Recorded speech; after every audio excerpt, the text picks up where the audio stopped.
Intergenerational Report. This is the sustaining story of a company. In the beginning, I want you to meet Seymour. This is Silent Seymour.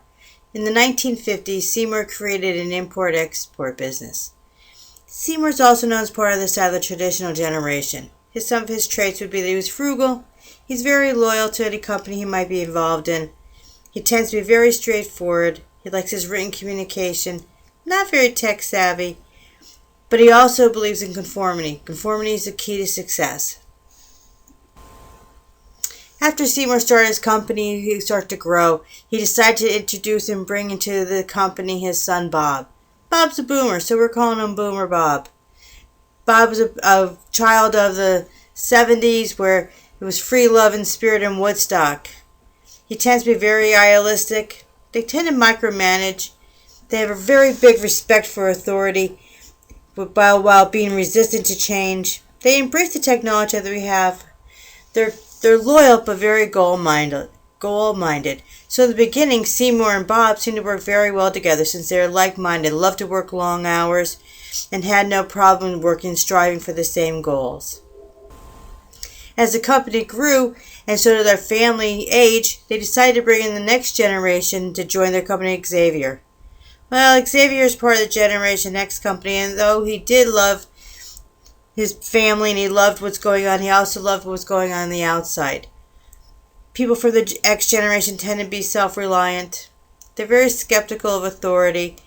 They can multitask very well. They have to have work-life balance. They'd rather be out playing soccer than playing in the boardroom. They have no intention to pay their dues. And they tend to like technology. Very big on text messages. So as the baby boomer Silent Seymour and Boomer Bob are dedicated and all, they kind of probably had a problem with Xavier and his lack of total dedication to the company. But they still seem to work very well together. The company's still growing, still going on. They decided to bring the next generation. Finally, there's Michelle. Michelle's a millennial. Michelle loves and embraces the technology. She's so comfortable with change. She's very educated. Millennials tend to be very educated. She loves her social networking, tweeting all the time, Instagramming. She favors working in teams rather than working on her own, unlike Xavier, who would rather be on his own. She needs flexibility, though. She needs the flexibility to be able to work her personal life in and work around that. She's very goal-driven and very deadline-driven. She needs the deadlines to complete those goals. So now the company's growing and they're meeting all these new challenges on the outside workforce to keep the company current and growing. They need to work as a team. So in doing so, the four generations get together and they find they're coming up with all these challenges. And the challenges is how they're going to be the team. So as a team with the four generations, they're hitting these roadblocks. They don't know how to communicate with one another. They can't get themselves engaged and get their other team members engaged. The whole company is authority. They have a fight against authority. They all have their different viewpoints of it and how they want to deal with it. So one of the things is when it comes to the authority, the traditional or Silent Seymour, he likes the chain of command. He likes things to be run up and down. Where Bob the Boomer, his performance is based on how he's reviewed. Well, Xavier, he just wants respect. He's only going to respect the people if he gets respect, if they do the respect. While Michelle, she needs to show her place and her time and shift in her life and how it all fits in. So all this is going on and they're trying to learn, but what they're not learning is how to view one another. How the baby boomer. Bob seems to be the biggest crutch in this whole thing on how he views everybody else as slackers. Of course not Seymour. Because Seymour is anything but a slacker. He still believes in his long hours.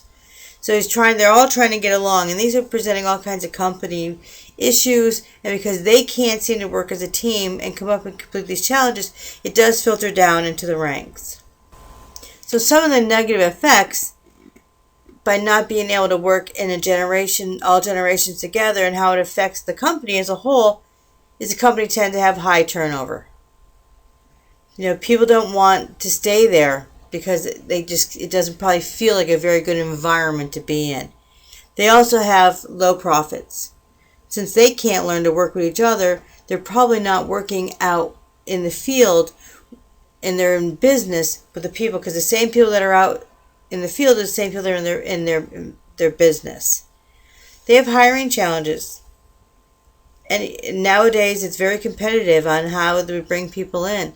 The workforce is very diverse and you have to be forward thinking.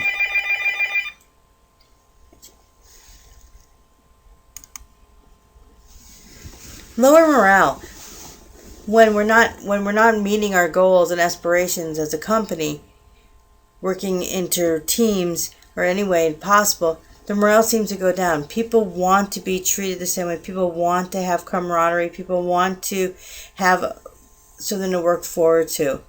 And finally, the loyalty. If we have high turnover and we can't hire the wrong people in and we have low morale, there's no loyalty, or the loyalty is very limited. And loyalty will help bring all the negative effects into positive ones. The positive effects of teams is when we have newly developed teams, we enhance our leadership skills and we create an understanding. So positive effects of teamwork, especially intergenerational teamwork, is what we can learn from one another. Everybody brings something to the table and different viewpoints. The sky isn't always blue. It's different shades of blue, and everybody looks at things differently and can come up with and find different positive, forward-moving results just by being in a team and having all the generations at work to be able to help create that. Put in this slide of solutions, because when we're talking about this company that we're talking about that created from way down, Seymour created it as nothing and he brought everybody in and it's grown and grown and everybody's bringing something to the table. There's been ways to find the solutions to all these challenges so the company will continue to grow. And one of the solutions is enhanced communication methods. And that is pretty much by knowing what each generation is and how to deal with each generation, and knowing that there has to be different ways of communicating and not always communicating in the written form. Maybe it's by text, maybe it's by email, maybe it's virtual, maybe it's so many different ways and different ways that everybody likes to be communicated. So that way you have to do it in different methods to be able to reach everybody so everybody has the same understanding. Maybe developing a mentoring program. Putting in a solution for a mentoring program is people learn by others. Millennials tend to really need to be mentored. So to have a boomer or a silent senior out there doing this with a Generation Y, then they will learn. Training. There's nothing wrong with more training and more training and training. Even having generation training so that people do understand and know the differences between the different generations and what they stand for and where they came from. Sometimes it's nice to know the whole picture and not just what they see in limited snippets during their career. Environmental changes and company culture, I think, need to go together.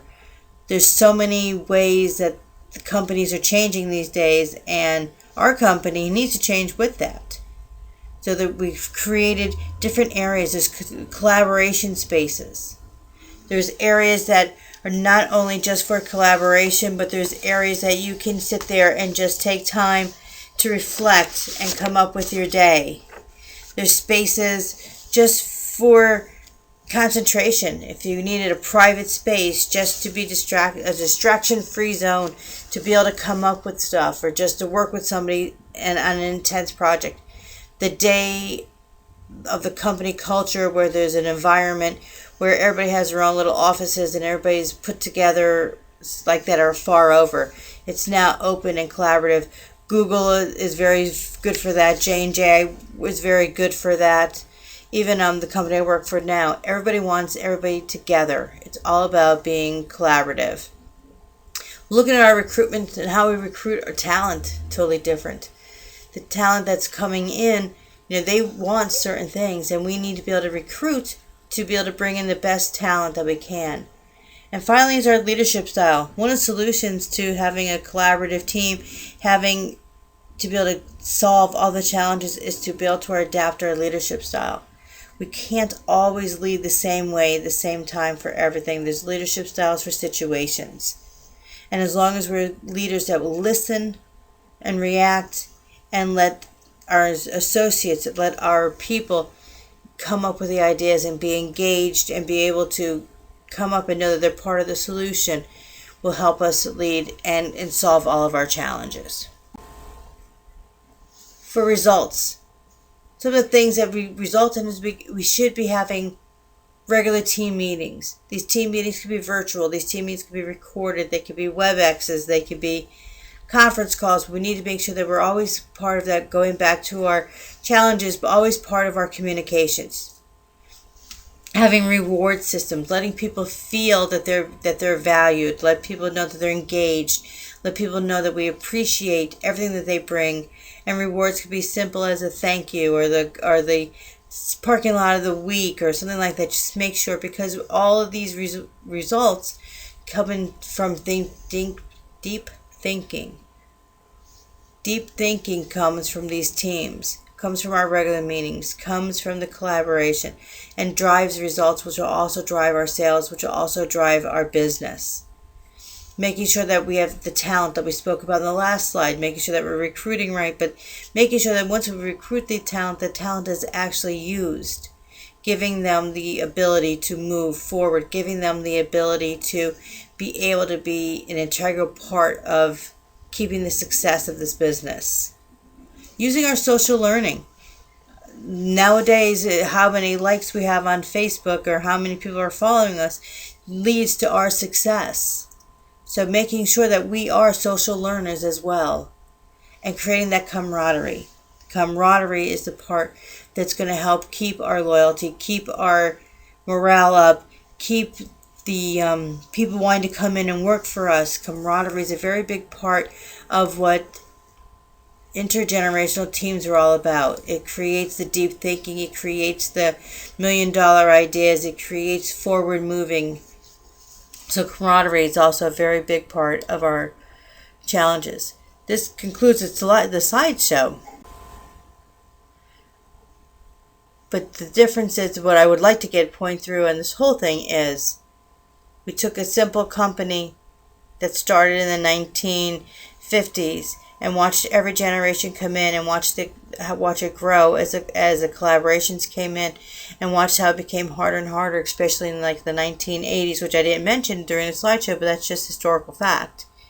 And now with all these different generations coming in, we could see the business grow and overcome the challenges that were presented here just by making sure that we're being collaborative, making sure that we're listening to one another, making sure that we have tools and practices and policies and goals to make sure that everything is moved forward. And that should end or eliminate or modify the intergenerational gap so that it could be successful. Thank you.